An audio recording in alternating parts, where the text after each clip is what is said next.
I'm Jesse Jackson Jr. on KBLA Talk 1580. Welcome back to the Jesse Jackson Jr. Show. My guests are Wade Henderson, a civil rights veteran. He serves as a strategic advisor to major corporations, foundations. Henderson is well known for his expertise on a wide range of civil rights, civil liberties, and human rights issues, and is the author of numerous articles on civil rights and public policy. When I was in Congress, Henderson was the president of the Leadership Conference on Civil Rights from 1996 to 2017. He was and is one of our best and brightest voices on questions of civil rights. I consider him a mentor. Barbara Arnwine, president and founder of the Transformative Justice Coalition, is internationally renowned for her contributions on critical justice issues, including the passage of the landmark Civil Rights Act of 1991 and the 2006 reauthorization of provisions of the Voting Rights Act. Arnwine's work includes women's rights, immigrants' rights, judicial diversity, criminal justice reform, racial profiling, healthcare disparities, and LGBTQ rights. A prominent leader in the civil and human rights community, she continues to fight for the preservation of affirmative action and diversity, equity, and inclusion programs. Wade, before the break, we were talking about Brown versus the Board of Education, the Voting Rights Act, and the threats to our civil rights and civil liberties that could change the face of democracy. So Jesse, let me just start with this premise. Voting is really the language of democracy. If you don't vote, you don't count. And the system in this country was designed to prevent Black people from voting, notwithstanding the Civil War and notwithstanding the passage of the 13th, 14th, and 15th Amendments to the Constitution. We haven't talked about what those amendments do, but the 15th Amendment guaranteed the right to vote for all American citizens. From 1865 until 1965, there was no meaningful guarantee that Black people could vote. And certainly not in the South, where slavery had existed and where many were intent on recreating a system that preserved the privileges entitled to slavery, of white people's privileges. So they created various barriers, notwithstanding your citizenship, that prevented you from voting. Literacy tests, where you had to demonstrate your ability to read complex information in order to guarantee your right to vote. Whether you inherited property from your grandfather as an enslaved person, you couldn't inherit property and therefore you were excluded. Various tests that made it impossible to vote. After decades of arduous advocacy, primarily by Black people, on their own behalf, but on behalf of American democracy in general, we fought and died for the right to vote. And many names are ingrained in legend for what they sacrificed to bring that about, but many have been totally forgotten and not known to begin with, and yet their sacrifices must be heralded, because without them, we would never have gotten that right. It was not given to us. We earned it, we took it, we demanded it as American citizens, and we got it.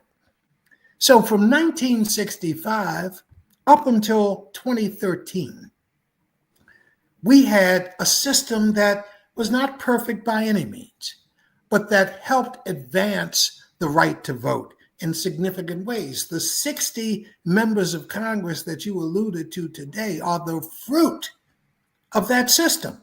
They would not be there but for the Voting Rights Act and the focus on equality and citizenship that the Voting Rights Act helped guarantee. Now, we have seen an incredible attack on the right to vote. That was the primary and first shot across the bow that diminished the rights of Black people. When the Voting Rights Act was assaulted and went to the Supreme Court in 2013, a case called Shelby County versus Holder invalidated the Voting Rights Act, invalidated the formula that justified federal intervention to prevent states from rolling back their laws to make it more difficult. When the Supreme Court decided that case and really stuck a dagger in the heart of the Voting Rights Act, states leapt at the opportunity, many states, to roll back their laws and to make it more difficult to vote. Unfortunately, some Black people contributed to our own difficulty by not recognizing at the outset the importance of the tool and therefore diminishing our impact by choosing not to vote or choosing to vote in symbolic ways that had no real impact on the outcome. And that was costly. And I'm not being critical of our people. I'm simply saying the failure to understand fully where we are created additional barriers that have been difficult to overcome. And so the attacks on Black people by way of the right to vote have been problematic. Now, point two, Barack Obama. Wade, when we come forward, I want you to pick up on point number two. And then Barbara, we can't wait for your feedback on Wade's comments. I'm Jesse Jackson Jr. on KBLA 1580 when we come forward. He's bring you up to speed on the news of the day. You're listening to Jesse Jackson Jr. only on KBLA Talk 1580.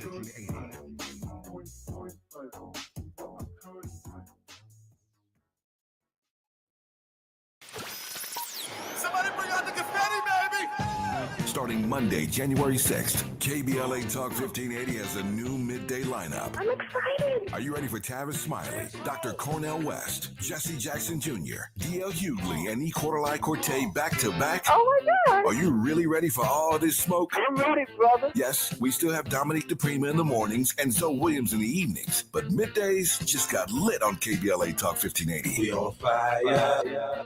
All across America, people are talking about our new midday lineup. Starting Monday, January 6th, our KBLA 1580 app downloads are on fire because everybody's going to be tuning in. Yes, I love you guys. You are the bomb. Now would be a good time to hit up SMB at KBLA1580.com if you want folks to hear about your business or brand. That's SMB at KBLA1580.com. It's going up in 2025 on KBLA Talk 1580. It's going up. That's what I want.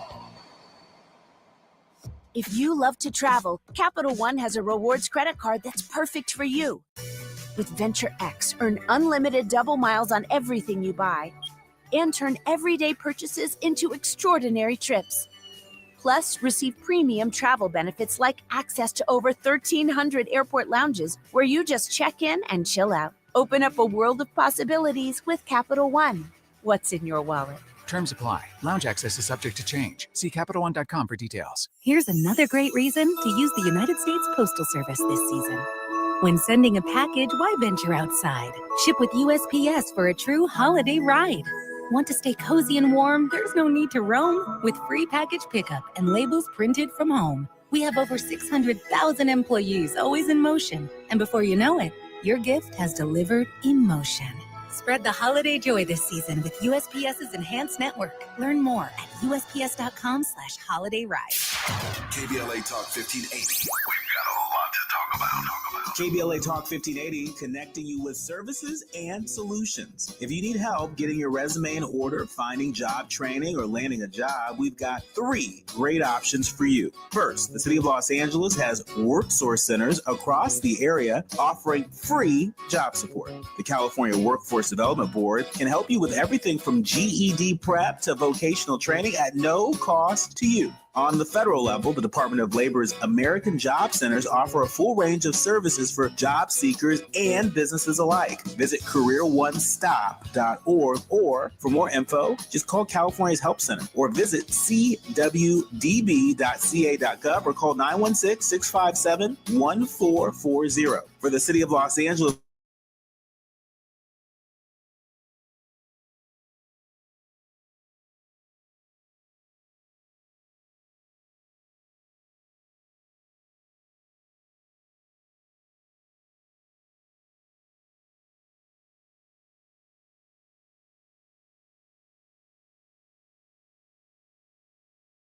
And Dr. Barbara Arnwine I'm very grateful for your tuning into our program tonight because we have two of the most outstanding legal minds, legal scholars, and historians. Wade, now you're about to go into point number 2 on Barack Obama. So look, I'll condense it, Jesse, but I will say, take your time. Take your time. We got nothing but time. So look, the Voting Rights Act has a formal name, and its formal name was an act of Congress to implement the rights and protections of the 15th Amendment of the Constitution, which guaranteed the right to vote. And because of the devices that I talked about, literacy tests and requirements of ancestry and so forth, that made it impossible for Black people to vote in many jurisdictions, the Voting Rights Act helped challenge that. It is considered the most successful of the federal civil rights statutes because of its importance, its centrality to decision-making in an American democracy. And it has survived. It created a formula that helped to determine where federal intervention was necessary. And that formula, based on the kinds of devices that were created by state legislators to discriminate against Black voters, applied primarily to the former Confederacy, the states of the Confederacy, but also to places like occasionally parts of New York, parts of Alaska, Arizona. There were places, other states that had a history of discrimination that were not parts of always Illinois. In the South. Illinois. Right. So, those are examples of how the reach of the Voting Rights Act was critically important. Now, when the Supreme Court invalidated the formula that was used to determine where federal intervention was necessary, it was a dagger in the heart of the Voting Rights Act. And we have been struggling now for the past decade to try to pass a new Voting Rights Act to replace the one that the Supreme Court has virtually crippled. We have not been successful. Now, the Supreme Court cynically said, well, if you want to take the Voting Rights Act, take it to Congress and get a new law. It knew how divisive of an issue that would be and would be difficult to accomplish. And in this polarized atmosphere, it is even more difficult to accomplish. Now, going back to a statement that Barbara made. Now, was that John Lewis? Was that the John Lewis? The John Lewis Voting Rights Act that we're attempting to put into place is the one that would replace the Voting Rights Act that was stricken in 2013. Got it. Mr. Lewis symbolizes. Oh, yes. Mr. Lewis symbolizes everything with his life and all that he dedicated himself to accomplish the meaning of the Voting Rights Act in the most important way.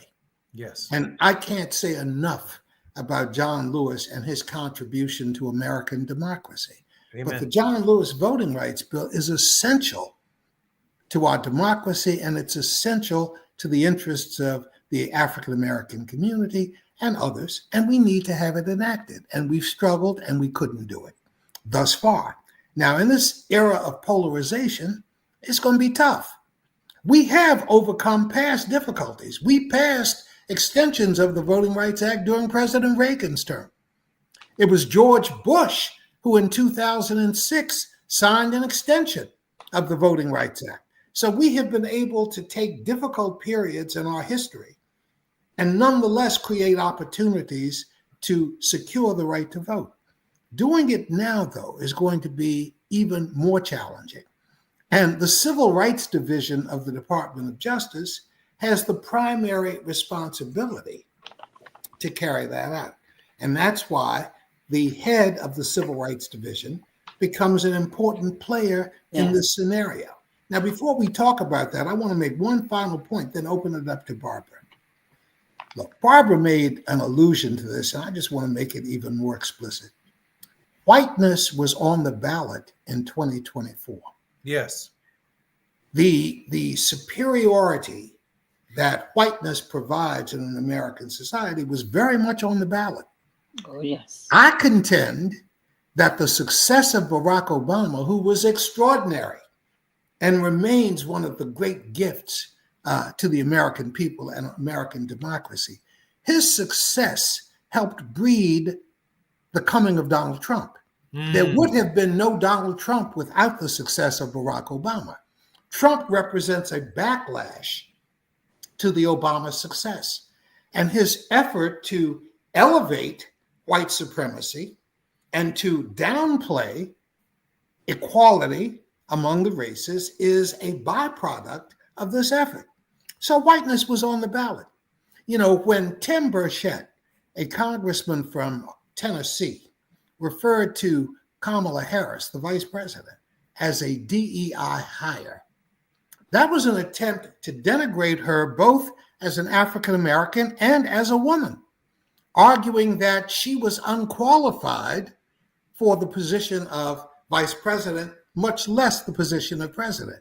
Now, this from a guy who is not equipped academically, intellectually, or with his own accomplishments to carry her purse. Not at all. And yet, you know, he threw that out, and it attracted, support and attention.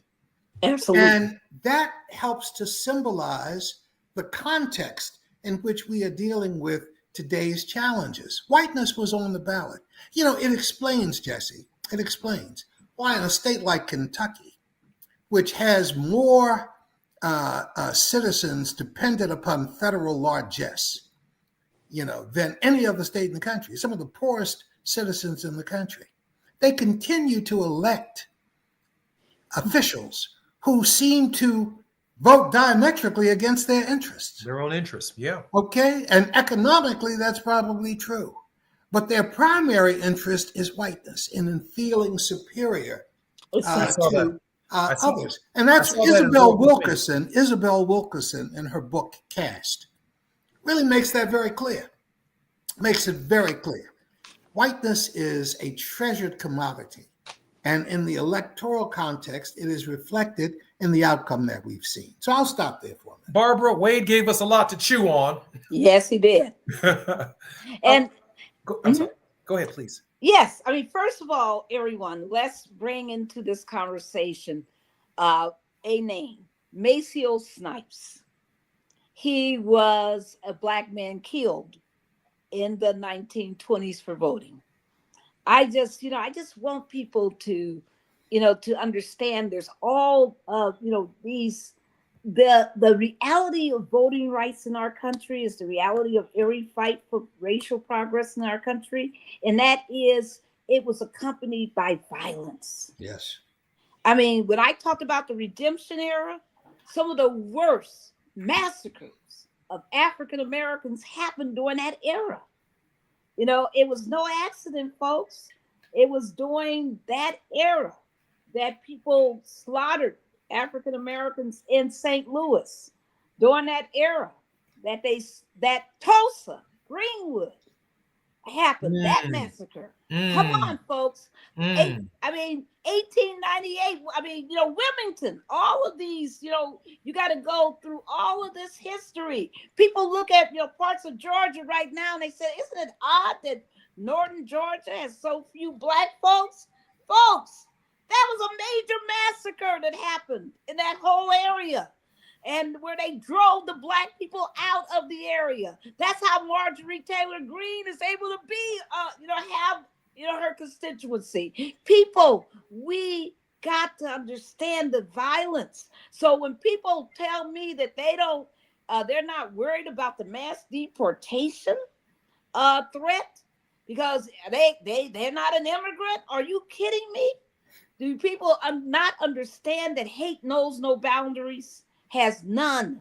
That once you unleash and legitimize and normalize hate, it encompasses and it feeds on everybody. Why is this man talking about he's going to end birthright citizenship? Come on, folks. Why? What is birthright citizenship? Where does it get its legitimacy from? That's just not a notion. That's not some kind of presidential decree. Birthright citizenship comes out of the 14th Amendment. That's right. That's right. It was done to make sure that Blacks and other people born in the United States had, citizenship. You couldn't make them second-class citizens. You couldn't deny their citizenship. So when he's talking about he's going to overturn birthright citizenship, how you going to do all that? He can't rewrite the Constitution. He can write all the exec orders he wants to, and every one of them will be invalid, and we will fight and destroy every one of them. He has to get a constitutional amendment. So that just warns you people.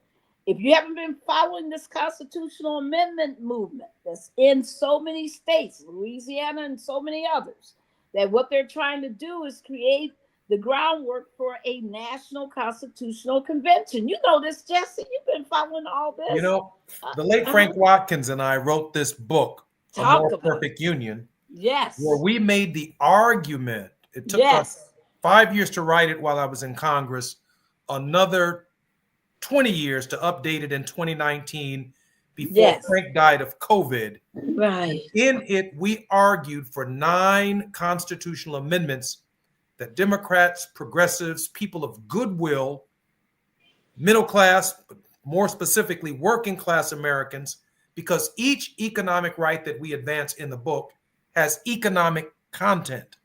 The right to a public education of equal high quality, the right to health care of equal high quality, the right to a clean, safe, and sustainable environment, the right to decent, safe, and affordable housing, the right to fair taxes.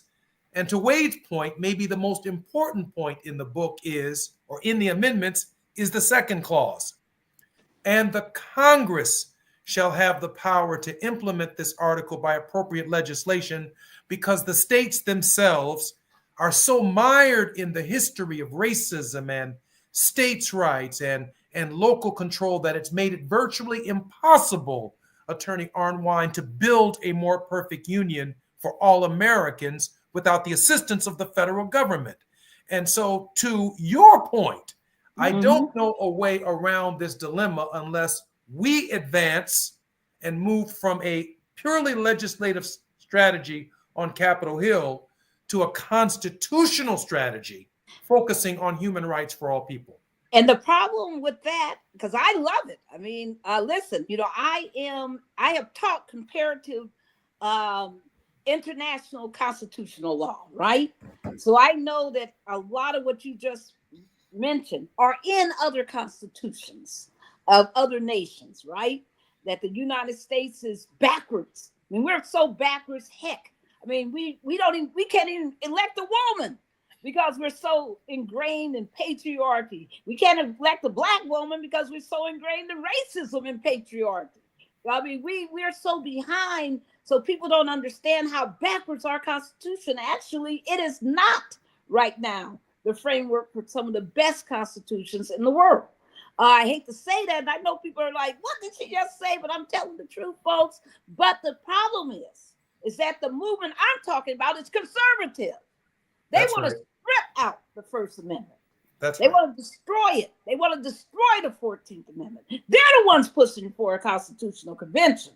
They would be like, oh yeah, we're for it, but they are totally about a backwards, retrogressive constitution that would have no birthright citizenship, that would have total restrictions on any kind of immigration. I mean, I just want folks to understand that that's a really powerful movement out there, and it's got a lot of support behind it. And we need to be careful about overlooking it or mistaking it for something good, like you're trying to, perpetuate. Because I agree with that. You know, and when I teach comparative constitutional law, my students are always shocked.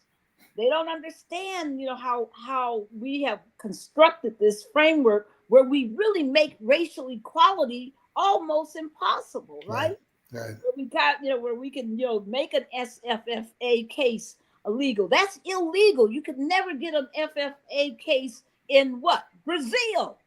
Brazil's constitution absolutely embodies and has been interpreted by Supreme Court as embodying and requiring affirmative action.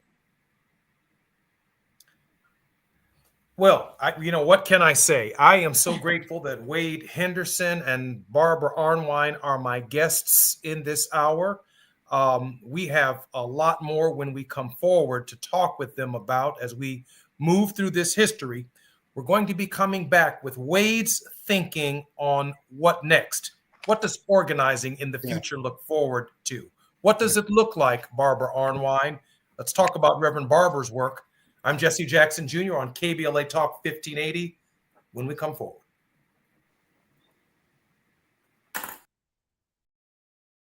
You're on KBLA Talk 1580.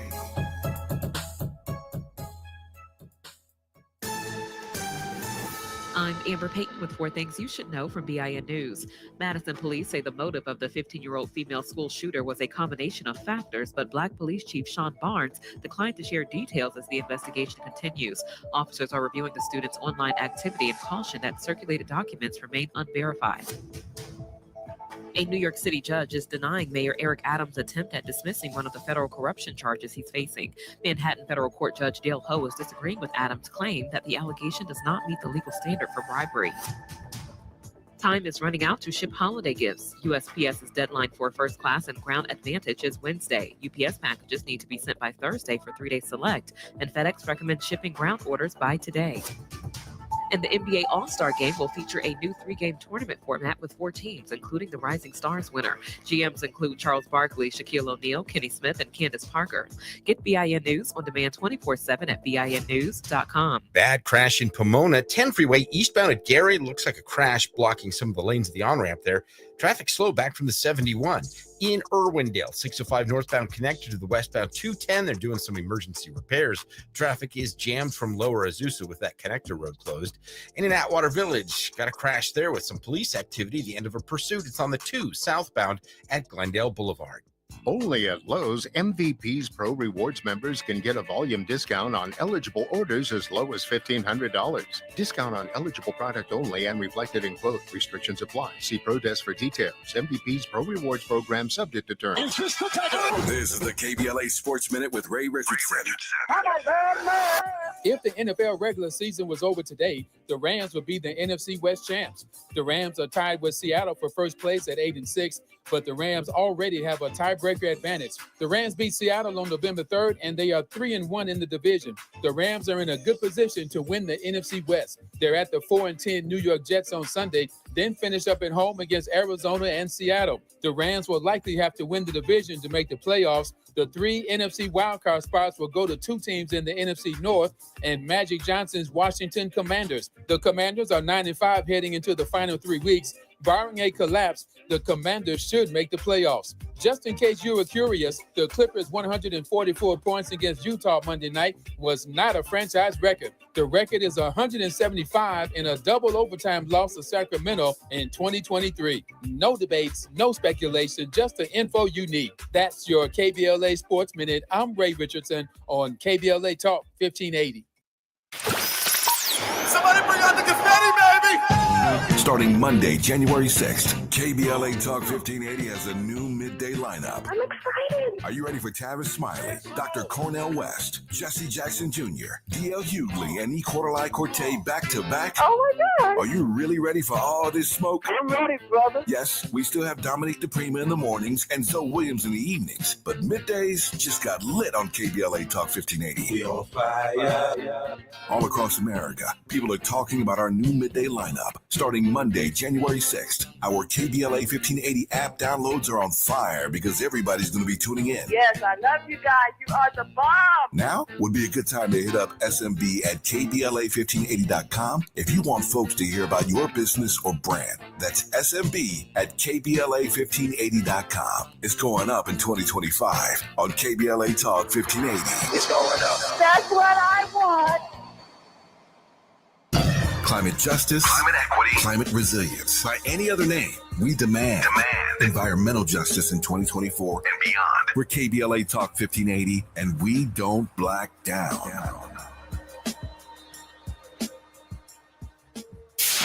KBLA Talk 1580. We've got a lot to talk about. KBLA Talk 1580, connecting you with services and solutions. The Los Angeles Regional Food Bank is on a mission to fight hunger and provide nutritious food to those in need across our community. They partner with federal, state, and local programs advocating for better policies and funding for critical hunger relief programs like Cow Fresh, the Emergency Food Assistance Program, and the Child and Adult Care Food Program. The food bank works with coalitions and local representatives to make sure hunger is addressed in every district of LA County. They also run nutrition education campaigns, raise hunger awareness, and source nutritious food for distribution, all while supporting regulations that allow food pantries to operate safely. Want to help? Visit lafoodbank.org or call 323-234-3030 to volunteer or find a food bank near you. Together, we can ensure that no one goes hungry in Los Angeles County. This is a community call to action from KBLA Talk 1580.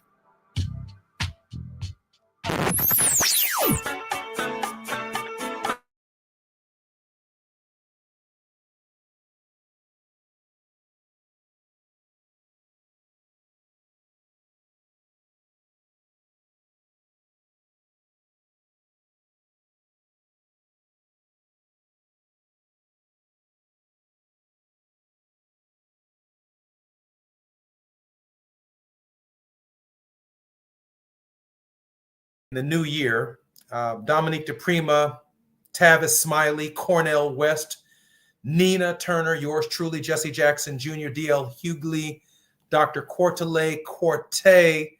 We are going to have a wonderful, wonderful new year, keeping the government accountable.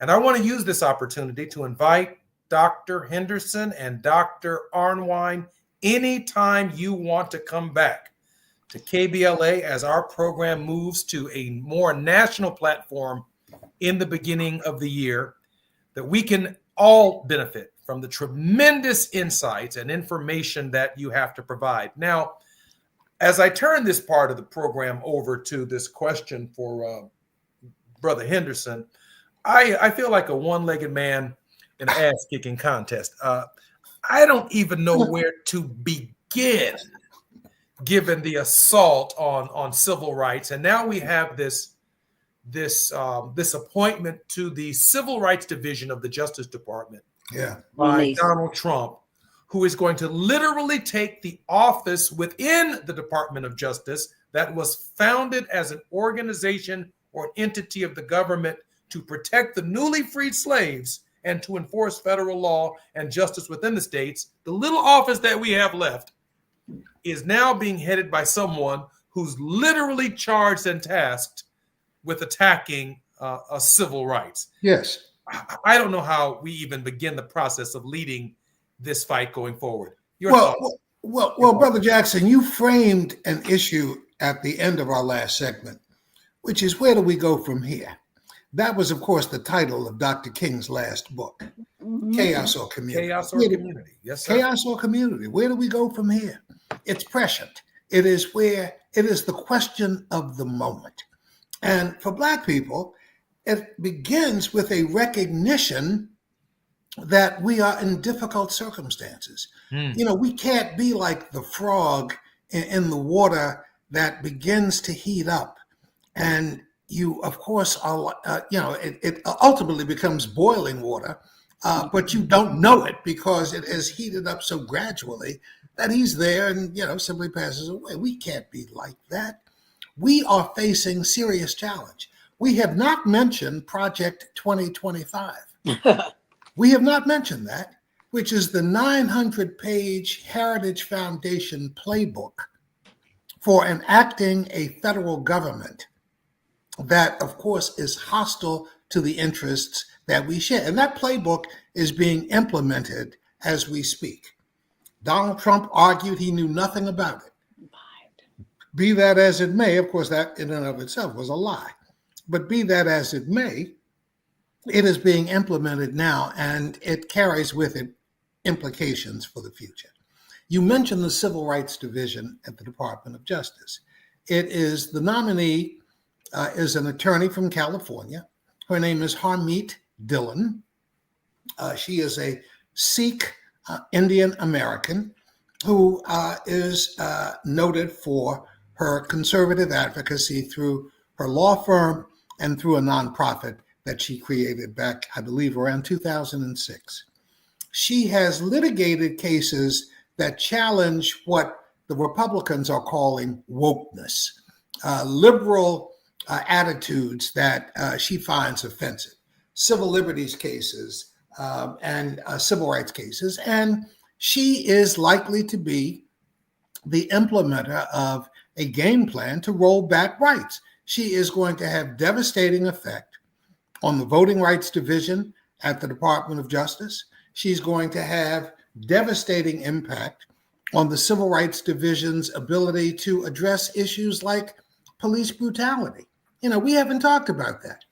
I mean, there are the names of men and women, Sandra Bland and Eric Garner and Michael Brown and Tamir Rice, people who since 2014 have been killed. George Floyd, Breonna Taylor. I mean, I could Jordan go on Neely listing these names of individuals whose deaths at the hands of police, at the hands of who were carrying out systemic violations of rights, led to consent decrees, which were essentially agreements worked out between the cities and the Justice Department to avoid litigation that established certain changes that were necessary to improve the conditions of the police force.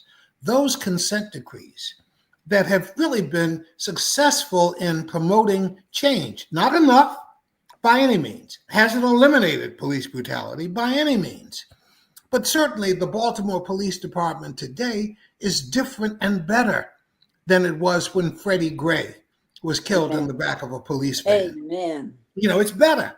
When Laquan McDonald was shot and killed in Chicago, the Chicago Police Department is better. Yeah. And Louisville, under a consent focus, Breonna Taylor's death was not in vain. And these are under attack. So there is defensive work that we must do to preserve the rights and to avoid the loss of progress as much as possible. It's going to be hard, but we're up to the task and we can do it. But then there is affirmative work, Jesse, that we have to do. I'm spending a lot of time now working on closing the racial wealth gap. The racial wealth gap is a systemic, an examination of the systemic effects of discrimination in American society.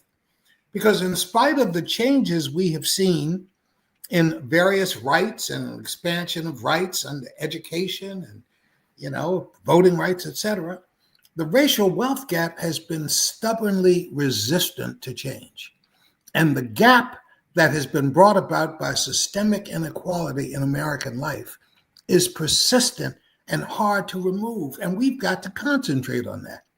So it begins, for example, the history that we've talked about today needs to be part of a close examination of American history in the context of a commission on reparations. It's going to be hard to get that at the federal level with Trump in office. But states and localities are pursuing it, and we need to pursue that at the local level. We need to make sure that the 4 million American citizens who are returning from periods of incarceration should be restored. Their right to vote should be restored. That's an important effort. It's going to be determined at the local level. We need to concentrate on that.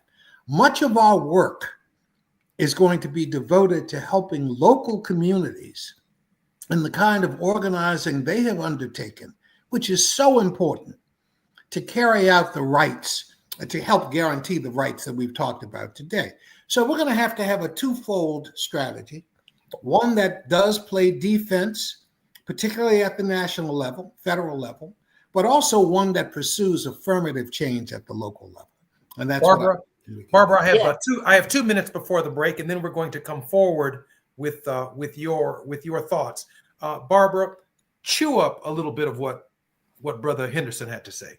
Listen, Dillian should be opposed very strongly because she's horrible on voting rights, folks. She actually opposed and supported folks who were doing everything they could to stop vote by mail. Okay, how many of you listening know people who desperately need vote by mail? They're in They're in, nursing homes. They, have, physical disabilities that make it impossible for them to travel to a voting place. She is against vote by mail. And Wow. this nonsense you're hearing Trump talking about 1 day voting, meaning no early voting, no vote by mail, no absentee voting. People, this is dangerous. And she is an advocate of this nonsense. I also wanted to correct myself. Maceo Snipes was killed in 1946. And I just wanted to, really make sure that people understand that. One other thing, Wade, you talked about the 4 million, but I want to talk about the 18 million.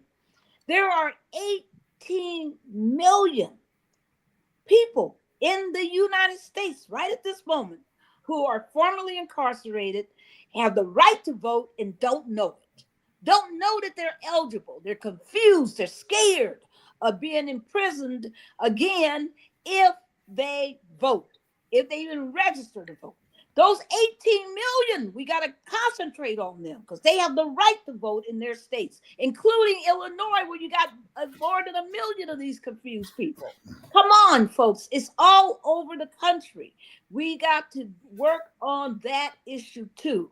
It's not just the people who are barred by these evil state laws of disenfranchisement, but it's the confused people who don't know what their rights are in their states. We have a duty to work on that. I can't wait to talk more about what else we better do. When we come forward, I'm Jesse Jackson Jr. on KBLA Talk 1580. Wade Henderson and Barbara Arnwine are my special guests. Bring you up to speed on the news of the day. You're listening to Jesse Jackson Jr. only on KBLA Talk 1580.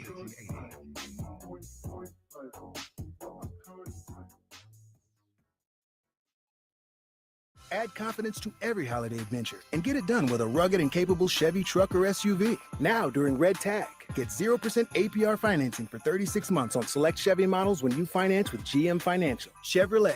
Together, let's drive. Offer available on all 2025 Equinox and 2024 Equinox EV, Blazer EV, and Silverado EV models. Monthly payment is $27.78 for every $1,000 you finance. Example down payment is 26.8%. You must finance with GM Financial. Some customers may not qualify. Not available with lease and some other offers. Take your retail delivery by 1/2/25. I don't even know where to start with health insurance. Do I just call a hospital and ask them?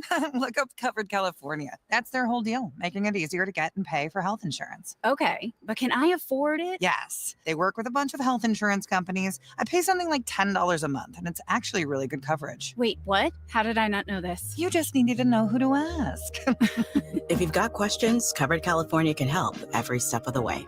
Enroll by December 31st. Covered California. This way to health insurance. Hey, John, why so glum? I just got let go. The company's downsizing. This is the third time in the last 2 years. I'm done with this. Have you thought about My Computer Career? I've heard they can train you for a career in IT in just a few months, including cybersecurity and the basics of AI. And you don't need prior training or experience. Now that's a recession-resistant career. Wow, thanks. I'll check them out. Go to mycomputercareer.edu and take the free career evaluation. mycomputercareer.edu. Financial aid is available for qualified students, including the GI. KBLA Talk 1580. We've got a lot to talk about. KBLA Talk 1580, connecting you with services and solutions. The Autopsy Initiative provides a second autopsy free of charge for victims' families who have lost their loved ones due to a police-related death. The services offered through the initiative include the completion of a second autopsy, disclosure of preliminary findings, and a final autopsy report. A police-related death is when an individual is harmed by police officers using deadly force, which results in an individual's death. Police-related death includes in-custody deaths, including those that arise during contact with law enforcement officers during arrest, pursuit, booking, transport, or incarceration. The Autopsy Initiative has a team of board-certified pathologists on call. An autopsy request may be completed by anyone with a close relationship with the victim, which may include the victim's spouse, partner, relative, close friend, or lawyer. To request a free second autopsy,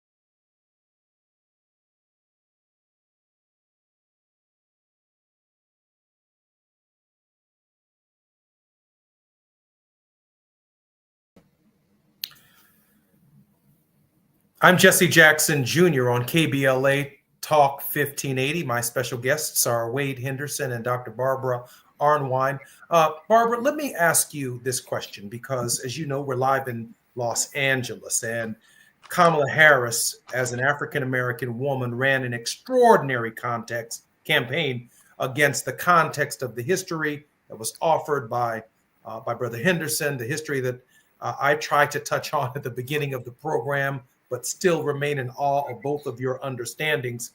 Black women made significant progress and really saved, if you will, bailed out the Democratic Party. And I sense at this time and phase in our movement, unlike Jesse in 84 and 88, and then Ron Brown and our engagement with Mignon Moore and Donna Brazile and Alexis Herman and others at the DNC, I sense that the Harris campaign is really not engaging the DNC the way we engaged the DNC, which led to 40 years of activism within the party, because there are forces within the party that will deny the very base that we have earned. And as a Black woman in California, there's talk about Kamala Harris running for president again in 2028, or should she run for governor? We've got African-American women in the Senate. California has its own history of exclusion, from Asian Americans not being able to vote to denying African-Americans the franchise. Share with us your thoughts on what Black women should be doing in the Democratic Party, since you earned it and since you own it in 2024. All right now. First of all, I am a native-born Angelino, by the way. I was born in Los Angeles, in the greater Los Angeles area, and I went to school at George Washington. Yes, 108th and Dinker. Hey, everybody. But anyway, I just want to get that out there because we're talking about LA crowd and the nation. But I'm so proud of those roots. Black women, 92%. We are the 92%. I want everyone to understand that I am sick of these folks. I am so sick of these darn pundits getting on about, oh, she lost because of the economy. Oh, she didn't talk enough about the economy. Oh, she didn't talk enough to the working class. Honey, since when are Black folks not working class? When are Latinos? When are none of us? I mean, it's a white working class is all you want to talk about again. If you don't understand the difference between the two parties right now, besides their horrific, viewpoints that the Republican Party has, they're totally wrong on race. They're horrible. They don't embrace all this white supremacy. But the one thing that they do is they love on their base. The damn Democrats, I'm sorry, they're running away constantly from their base. They don't know how to embrace Black folks and say, we love you. Thank you for being so steady. Thank you for being so fabulous. And thank you for being so pro-democracy. Thank you for raising $1 billion. Hey, in 120 days. Instead, they want to talk about, ooh, we don't have the working class, the white working class. That's all we don't have the white independence. Ooh, I'm sick of it. I'm just sick of it. I'm really, come on. The only way we get to a true multiracial democracy is we got to be realistic about the racism and sexism. You can't just hide from it. There's no ostrich in the sand answer to this. You have to actually say, folks, we're building a multiracial democracy. It means that we have to have racial inclusion. We have to be affirmative about that. Stop running away. Talking about they want a white male candidate to run next time. That's all they're talking about. They're talking about folks who are saying, oh, I want to be the head of the DNC because I got the, this and that. I read that stupid article by Seem talking about how Harris should never run again for president because she can't, quote, be a populist. Are you kidding me? I just think that people need to stop all this misguided, stupid, backwards, punditry, and stop talking about they going to out Republican the Republicans. Honey, you can't do that. People like what's authentic, and that's not authentic, nor is it right. One thing about Black folks that we have known and we have done in this country, despite people lynching us, torturing us, killing us, all of this, the one thing we've done is we've held tight to what's right. We held tight to our fight, and we held tight to making sure that we always fight for what's right. People, don't give up your values. Don't say, oh, I'm going to get on the winning team that's oppressive and corrupt. No, people, it's time to stay steadfast. We won't get to a multiracial democracy unless we really openly confront racism and sexism, misogynoir, unless we really get out there and do this work. And unless, come on, Wade, I'm still mad about all the little bitty money that Black groups got to turn out the Black vote. And people talking about, well, why was the vote, 81.2 million for Biden and only 75 million for her? What happened to those other 6 million people? Y'all didn't give them money to get out everybody. It wasn't just the Black vote. There's other mistakes that were made. And I don't want to talk about it because I don't want to hear about this, because I talked to a group the other day that covers all of Alabama. They got $6,000. Come on now. And that didn't come from nobody's party. I just think that, we have to be real until you stop side chicking Black women in this party and put us not just symbolically, but in charge of real decision making and where money goes and what is done to educate and motivate our base later. Yeah. I don't see how the Democratic Party could have been effective had it skipped over Kamala Harris, had a open primary process in 120 days, have a Democratic convention. I think Black women in 2024 would have abandoned the Democratic Party as opposed to standing as the base of the Democratic Party. I agree. Jesse, look, Kamala Harris, the vice president, ran an absolutely extraordinary campaign. I don't think we can identify an area that she didn't cover, not just well and effectively, but brilliantly. She really ran a brilliant campaign. Now, she lost. And as I said before, there were factors involved, a perfect storm. But I will say that race and gender played significant roles. Now, I will not engage in mansplaining to Black women about what they should do. I'm not going to do that.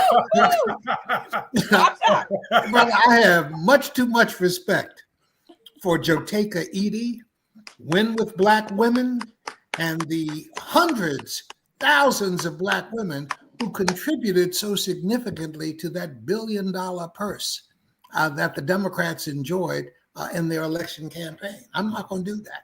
But I do know that Black women have earned their seat at the table. Absolutely. And will be there to help make decisions. And I also know this: if you're not at the table, then you're on the menu.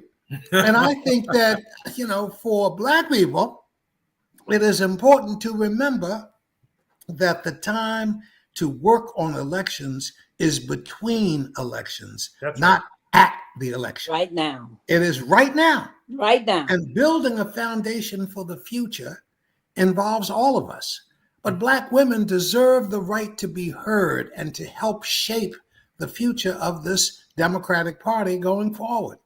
And so I hope that your show, Jesse, at some point will devote to bringing Black women in to hear from some of the leaders who helped create this extraordinary moment in which we have just experienced, and hear their voices directly about what they think we should do. One of the things that my show is definitely going to do is make sure that both of you are regular contributors monthly on my program. You have a lot to say. You have a lot to offer. I've got about 1 minute. Dr. Arnwine, can you take 30 seconds? And Wade, can you take us out with 30 seconds? Dr. Arnwine. Pass. Everybody, our democracy cannot be fulfilled. It's not self-executing. We need to pass that John Lewis Voting Rights Act. We got to pass the Freedom to Vote Act. We got to pass the Native American Voting Rights Act, and we got to have DC statehood. All of these things are imperative to a true democracy. Black women, we are not quitting. Black women, we will keep fighting. Everybody be sure to understand, a lot of love to the 75 million people who fought through all the racism, all the sexism, all the nonsense, all the lies, all the betrayals, but they still showed up and voted. Much love. Wade. I support everything that my colleague Barbara Onwine has said. I would only add one additional element. Colleagues, we need reparations for African Americans. We have earned it. We deserve it. It needs to be examined, and we need to lay a foundation for getting it. I'm Jesse Jackson Jr. on KBLA Talk 1580. This is not the beginning. This is not the end. This is the beginning of these two participating in our program until we return and until next time. Thank you. Thank you. Thank you.